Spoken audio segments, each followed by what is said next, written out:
తన దృష్టికి వచ్చిన సమస్యలు పరిష్కరించడంలో నారా లోకేష్ గారు మిగతా మంత్రులందరికంటే చాలా ముందు ఉంటారు. గల్ఫ్ బాధితుల దగ్గర నుంచి ఫీజుల కష్టంతో బడికి దూరమైన విద్యార్థులు, అలాగే అనారోగ్యంతో బాధపడుతున్న వాళ్ళకి సంబంధించిన సమస్యలు తన దృష్టికి వెంటనే ఆయన స్పందిస్తారు.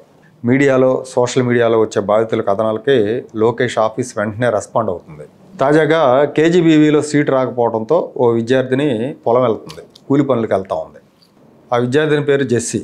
దీనికి సంబంధించిన కథనం ఒక పత్రికలో రావడంతోనే నారా లోకేష్ వెంటనే స్పందించారు.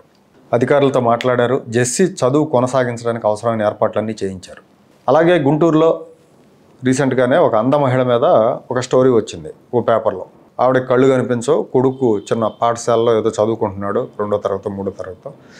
ఆ పిల్లాన్ని చదివించడం కోసం, జీవన భృతి కోసం భిక్షాటం చేస్తూ ఉంది. భర్త కూడా లేడు, వదిలేసి వెళ్ళిపోయాడు. ఈ కథనం చూసిన వెంటనే లోకేష్ స్పందించారు. గుంటూరు కలెక్టర్కు ఆవిడకి వెంటనే సాయం చేయమని ఆదేశాలు జారీ చేశారు. కలెక్టర్ వెంటనే రెస్పాండ్ అయ్యారు, ఆమెను కలిశారు.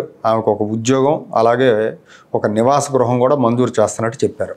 సో ఇటీవల కాలంలో ఈ వారం రోజుల్లో జరిగిన ఘటనలు ఇవి, ఈ 2 ఘటనలు. సమస్యల పరిష్కారంలో లోకేష్ చూపుతున్న వేగం మిగతా మంత్రులు కూడా కనుక చూపిస్తే ఖచ్చితంగా ఈ ప్రభుత్వానికి చాలా మంచి పేరు వస్తుంది.